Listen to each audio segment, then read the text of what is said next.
स्वागत है आपका हमारे यूट्यूब चैनल पे।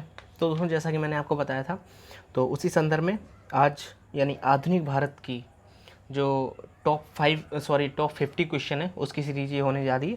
तो जुड़ रही बिल्कुल अंत तक हमारे साथ में, ठीक है। तो चलिए दोस्तों, बिना टाइम वेस्ट किए हुए शुरू करते हैं। पहला क्वेश्चन, कौन यूरोपीय व्यापारी सर्वप्रथम भारत में आया था? तो भाई सबको पता है, जो पहले नंबर पर सबसे फर्स्ट आया था वो आया थे पुर्तगाली, और सबसे लास्ट में कौन आया था? फ्रांसीसी, ठीक है। यानी और गए जो थे वो सबसे पहले फ्रांसीसी गए थे, और सबसे अंत में कौन गया था? वो गए थे कौन? ये पुर्तगाली गए थे, जहाँ जिनसे हमने गोवा लास्ट में मतलब फ्री करवाया था, ठीक है। अगला क्वेश्चन, भारत में अंग्रेजों के आने का क्या मंतव्य था? जूम कर देता हूँ मैं, ठीक है। अब आई होप आपको सब साफ साफ दिख रहा होगा। भारत में अंग्रेजों के आने का क्या मंतव्य था? मंतव्य होता है यानी कि उद्देश्य। तो भारत में अंग्रेजों के आने का उद्देश्य क्या था? वो कुछ नहीं था, उनका उद्देश्य सिर्फ और सिर्फ व्यापार करना ही था, ठीक है। अंग्रेजों ने भारत में अपनी पहली फैक्ट्री कहाँ पे स्थापित की थी? तो अंग्रेजों ने भारत में जो अपनी पहली फैक्ट्री स्थापित की थी वो थी सूरत में, ठीक है। अगला क्वेश्चन, निम्न में व्यापारियों के आगमन का सही क्रम क्या है? तो भाई सबसे पहले क्या आया था? पुर्तगाली, उसके बाद में डच, ठीक है। तो फर्स्ट यानी कि पहले 2 और 1 किस में? इसी में है, ठीक है। यानी PDVDF करके ऐसे मैंने एक ट्रिक बताई थी, ठीक है। यदि आपने वो वीडियो नहीं देखी तो देख लेना जाके। सबसे पहले पुर्तगाली, उसके बाद में डच, और उसके बाद में अंग्रेज, और सबसे अंत में आए थे फ्रांसीसी, ठीक है। ध्यान रखिएगा अपना। अगला question, Vasco D gamma Calicut किस वर्ष पहुंचा था? तो भाई सबको पता है, वास्को डी गामा जो कालीकट में पहुंचा था वो पहुंचा था यहाँ पे हमारा 1498 यानी 1500 से 2 वर्ष, 1500 स्टार्ट होने से 2 वर्ष पहले तक, ठीक है। उसके बाद क्वेश्चन नंबर 6, 1690 में कलकत्ता की स्थापना किसने की थी?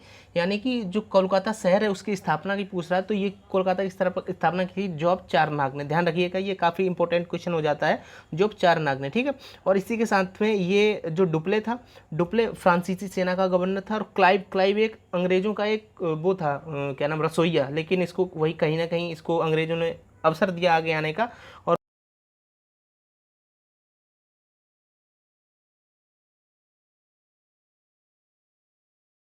किसके संबंध के लिए महत्वपूर्ण था? यानी कि जो अंग्रेजों की जो लड़ाई हुई थी, वो बॉन्डी वॉर्स की जो लड़ाई अंग्रेजों की हुई थी वो किसके साथ हुई? ये सिर्फ ये पूछ रहा है क्वेश्चन, ठीक है।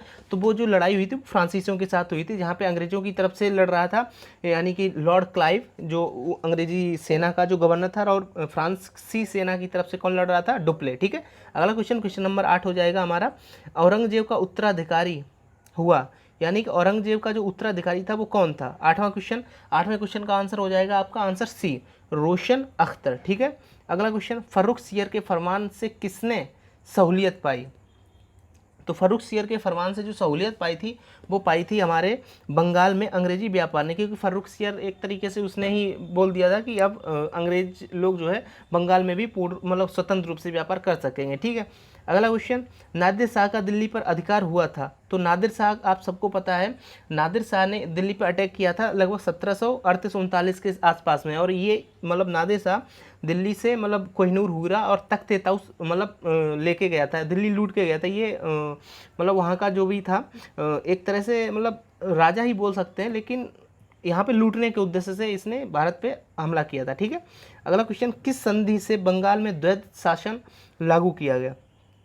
तो दोस्तों, बंगाल का जो द्वैध शासन था वो इलाहाबाद की संधि होने के बाद में द्वैध शासन लागू किया गया था, ठीक है। अगला क्वेश्चन, प्लासी के युद्ध के बाद किसे बंगाल का नवाब बनाया गया? तो प्लासी के युद्ध के बाद में बंगाल का नवाब बनाया गया था मीर जाफर को, ठीक है। अगला क्वेश्चन, बक्सर का युद्ध 1764 का विजेता, यानी कि ये पूछ रहा है बक्सर के युद्ध में जो बक्सर का जो युद्ध हुआ था वो किसने जीता था? तो दोस्तों, वो युद्ध जीता था हेक्टर मुनरो ने, ठीक है। यानी एक तरह से जो बक्सर का युद्ध हुआ था वो 1764 में हुआ था, और प्लासी का युद्ध 1756 में हुआ था, ठीक है।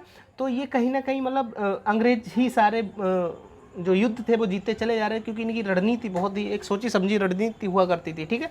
अगला क्वेश्चन, निम्न में से किसने इलाहाबाद की संधि 1765 में भाग लिया? तो यानी कि आप सबको पता है इलाहाबाद की जो 2 संधियाँ हुई थी, ठीक है। उसमें ये पूछ रहा है 1765 में हुई थी, एक 67 में हुई थी। तो पहली वाली संधि की ये बात कर रहा है, यानी कि पहली वाली संधि में ये पूछ रहा है क्वेश्चन कि इलाहाबाद की जो प्रथम संधि हुई थी उसमें किसने भाग लिया था? तो भाई शाह आलम था, क्लाइव था, और शुजाउद्दौला था, ठीक है। इसमें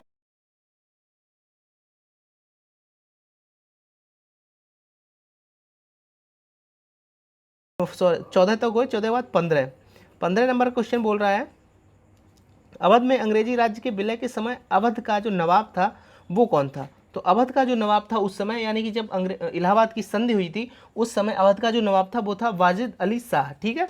और इसके बाद में फिर तो मतलब अवध के एक अवध की वो काफ़ी फेमस है, क्या नाम है उसका, अभी मेरे मतलब स्लिप हो रहा है माइंड से, वो नेपाल भाग गई थी, ठीक है। अगला क्वेश्चन, किस मुगल सूबेदार ने दक्षिण में शिवाजी को पराजित पराजित किया था?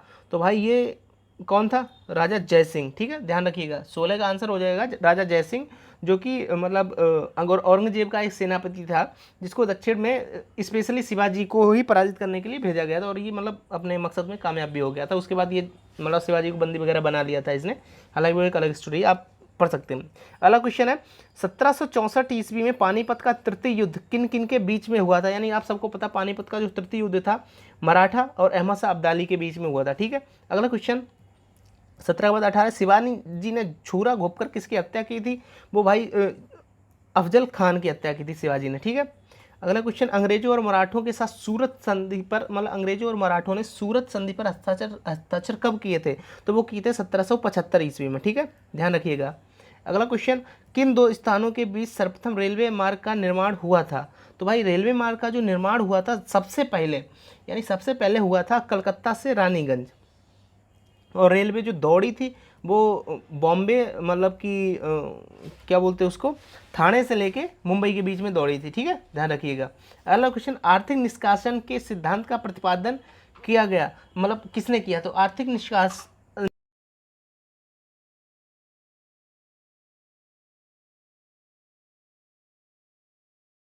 का क्वेश्चन यानी 22 का आंसर हो जाएगा, आंसर हमारा सी, मुनरो जी। अगला क्वेश्चन, स्थायी बंदोबस्त भूमि व्यवस्था किन क्षेत्रों में लागू की गई थी? तो ये जो व्यवस्था थी ये लागू की गई थी हमारे देश के जो, यानी पंजाब को छोड़कर देश के शेष उत्तरी सभी भाग्यों में स्थायी बंदोबस्त जो था वो लागू कर दिया गया था, ठीक है। यानी 23 का आंसर हो जाएगा, सॉरी 23 का आंसर हो जाएगा ये डी, मतलब सी नहीं होगा, डी होगा, बंगाल सूबा और बनारस के जमींदारों को के क्षेत्र में लागू की गई थी, ठीक है।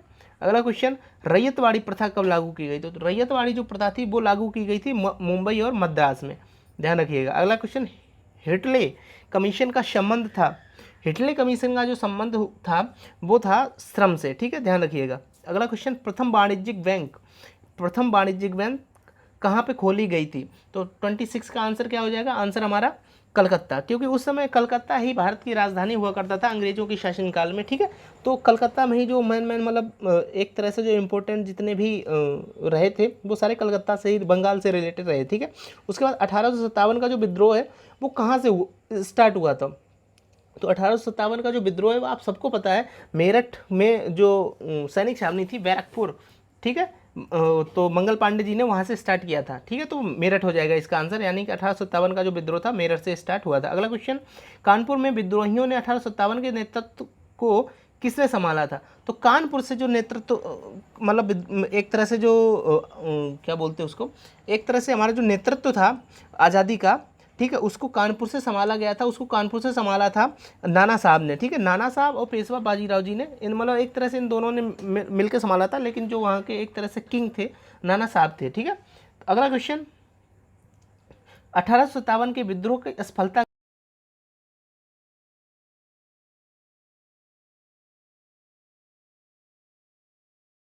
क्या होगा? विद्रोह का सीमित क्षेत्र में होना, या जनता का विद्रोह में भाग ना लेना, संगठन व नेतृत्व का अभाव, या सैनिक दमन? आपके हिसाब से इसमें क्या होना चाहिए? मेरे हिसाब से तो इसमें भाई मतलब यही होना चाहिए, संगठन एवं नेतृत्व का अभाव, क्योंकि मतलब एक तरह से इसका आंसर भी यही होगा, क्योंकि जनरली मतलब बुक्स में भी यही दिया गया।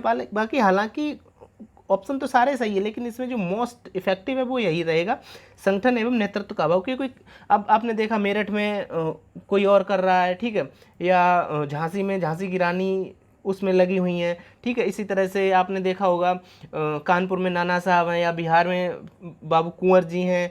तो कहीं ना कहीं एक मैसेज भी एक साथ में सर्कुलेट नहीं हो पाया, क्योंकि मतलब जो पहले डेट फिक्स कर रखी थी वो अलग थी, लेकिन उससे पहले ही यहाँ पे विद्रोह स्टार्ट हो गया था, ठीक है। तो कहीं ना कहीं वही एक मेन कारण रहा कि सबका एक साथ मिलके एक मतलब एक मंच पे आके इनका मतलब वो नहीं हो पाया था, ठीक है। अगला क्वेश्चन 30 नंबर का है, 1857 के जो विद्रोह के बाद किस अधिनियम के तहत भारत का जो शासन है वो ब्रिटिश संसद ने ले लिया था। यानी कि उससे पहले जो भारत का जो शासन था वो यहाँ की जो ईस्ट इंडिया कंपनी थी उसके अंतर्गत था, लेकिन उसके साथ में ही 1858 में एक भाई अधिनियम अंग्रेजों ने तुरंत पास कर दिया, यानी ब्रिटिश की संसद में पास कर दिया, और जो जितनी भी शक्तियाँ थी वो सारी ब्रिटिश संसद के अंतर्गत चली गई थी, ठीक है। अगला क्वेश्चन 1857 के विद्रोह का तात्कालिक कारण क्या था। यानी उस समय तो तात्कालिक कारण वही था कि मतलब जो कारतूस थे, यानी सैनिकों की जो कारतूस थे उसमें बोला गया था कि गाय की और सुअर की चर्बी मिक्स करके इसको बनाया गया, ठीक है।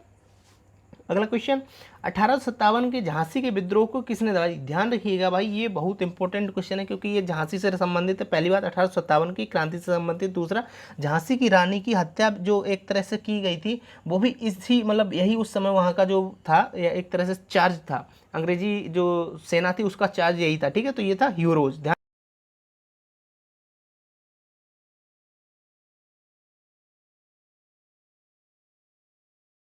अंग्रेज किस अंग्रेज अधिकारी के आमना सामना हुआ, तो वो था भाई हीरोज, ठीक है, ध्यान रखिएगा। अगला क्वेश्चन, निम्न में से रोहेलखंड में 1857 में विद्रोह का नेता कौन था। यानी ये पूछ रहा है रोहेलखंड में 1857 ईस्वी का जो विद्रोह है उसका जो नियंत्रण था वो किसके साथ में, यानी विद्रोह किसने उठाया था, वो उठाया था भाई खान बहादुर खान। रोहिलखंड में खान बहादुर खान, ठीक है, ध्यान रखिएगा। कानपुर में नाना साहेब, झांसी में लक्ष्मीबाई, ठीक है, ध्यान रखिएगा। इस तरह से क्वेश्चन। अगला क्वेश्चन, सन्यासी विद्रोह किस उपन्यास का कथानक है। यानी सन्यासी विद्रोह किस उपन्यास का मुख्य कथानक है। तो सन्यासी विद्रोह किसका हो जाएगा, इसका आंसर हो जाएगा आपका आनंद मठ का, ठीक है, ध्यान रखिएगा। सन्यासी विद्रोह में एक तरह से मतलब साधु संतों ने एक विद्रोह किया था उसकी चर्चा है, ठीक है। अगला क्वेश्चन, अच्छा सुमेलित कीजिए। यानी आपको मैंने बताया था कुंवर सिंह बिहार से कर रहे थे, मंगल पांडे जी बैरकपुर से कर रहे थे, ठीक है। इसके बाद में जो जीनत महल थी, जीनत महल कहाँ से कर रही थी, जीनत महल, एक मिनट इससे ही मैच कर लेता हूँ। पहला में हो जाएगा 2। अब पहला में 2 किस में, एक इसमें है 2 एक इसमें, ठीक, कोई बात नहीं। अब सी में 4 इसमें तो है नहीं, तो यही हो जाएगा, ठीक है, यानी कि आपका ऑप्शन सी। तो यानी कि मौलवी जो अब्दुल्ला थे वो थे फैजाबाद से, और जीनत महल जी थी दिल्ली की, ठीक है, ध्यान रखिएगा, इससे आप रिलेट कर सकते हैं।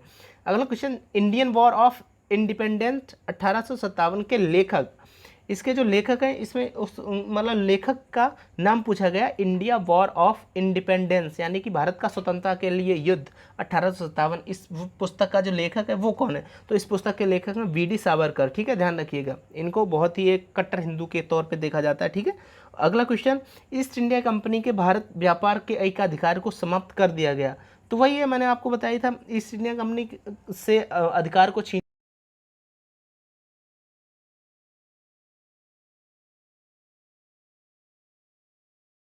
ध्यान रखिएगा। अगला क्वेश्चन, केंद्र में द्वैत शासन का सिद्धांत किस समय से लागू किया गया। यानी कि पहले आपको मैंने बता रखा केवल बंगाल में द्वैत शासन का सिद्धांत लागू था, लेकिन केंद्र में यानी एक तरह से पूरे देश में द्वैत शासन कब से लागू हो गया था। तो पूरे देश में द्वैत शासन लागू हो गया था 1935 से, ठीक है, ध्यान रखिएगा। अगला क्वेश्चन, प्रशासनिक सेवाओं का प्रारंभ कब हुआ था। प्रशासनिक सेवाओं का प्रारंभ जो हुआ था वो कब हुआ था। तो प्रशासनिक सेवाओं का जो प्रारंभ था 1853 में ही हो चुका था, ठीक है, ध्यान रखिएगा। अगला क्वेश्चन, कलकत्ता में सर्वोच्च न्यायालय की स्थापना कब हुई थी। तो कलकत्ता में सर्वोच्च न्यायालय की स्थापना हुई थी 1773 के रेगुलेटिंग एक्ट के द्वारा ही हुई थी, ठीक, ध्यान रखिए। अगला क्वेश्चन, ब्रह्म समाज के जो संस्थापक थे, ब्रह्म समाज के संस्थापक कौन थे। ये तो आपको मतलब पता ही होगा, ब्रह्म समाज के संस्थापक कौन थे, बहुत इजी क्वेश्चन है। राजा राम मोहन राय और सत्यप्रथा का अंत भी इन्होंने ही करवाया था, ठीक है, ध्यान रखिएगा। अगला क्वेश्चन, रामकृष्ण मिशन स्थापित किया था। रामकृष्ण मिशन जो स्थापित किया था स्वामी विवेकानंद ने किया था, और रामकृष्ण जी इनके गुरु जी थे, ठीक है, ध्यान रखिए, उन्हीं के नाम पर इन्होंने रामकृष्ण मिशन स्टार्ट किया था। 42 हो गए, अब 42 के बाद में 43। और इस वीडियो में मैं सिर्फ 50 क्वेश्चन ही करवाने वाला हूँ, बचे हुए 50 मैं अगले वीडियो में करवाऊंगा, ठीक है, ध्यान रखिएगा। अगला क्वेश्चन, सती प्रथा निषेध करने वाला पहला व्यक्ति कौन था जिसने सती प्रथा को एक तरह से बैन कर दिया था। तो वो था भाई अकबर, क्योंकि सबसे पहले अकबर ने भी सती प्रथा को रोकने का प्रयास किया था, हालांकि उस समय मतलब वही है ना कि एक धार्मिक वो हो गई थी। अगला क्वेश्चन, थियोसॉफिकल सोसाइटी की जो स्थापना है वो कहाँ पे की गई? तो थियोसॉफिकल सोसाइटी की स्थापना न्यूयॉर्क में की गई थी, ठीक, ध्यान रखिएगा। अगला क्वेश्चन, शुद्धि आंदोलन को किस संगठन का समर्थन प्राप्त था? ध्यान रखिएगा, ये थियोसॉफिकल सोसाइटी वाला क्वेश्चन बहुत इंपॉर्टेंट हो जाता है, ये काफ़ी क्वेश्चन मतलब एग्जाम में पूछा गया, क्योंकि थियोसॉफिकल सोसाइटी मूल रूप से मतलब कि इसने इंडिया की जो मतलब एक तरह से जो वॉर हुआ था हमारा, यानी वॉर क्या मतलब एक आज़ादी की जो लड़ाई थी उसमें कहीं ना कहीं एक बढ़ चढ़ के हिस्सा लिया था। तो लोग समझते इसकी स्थापना मुंबई में हुई होगी, लेकिन नहीं, मुंबई में इसकी ब्रांच थी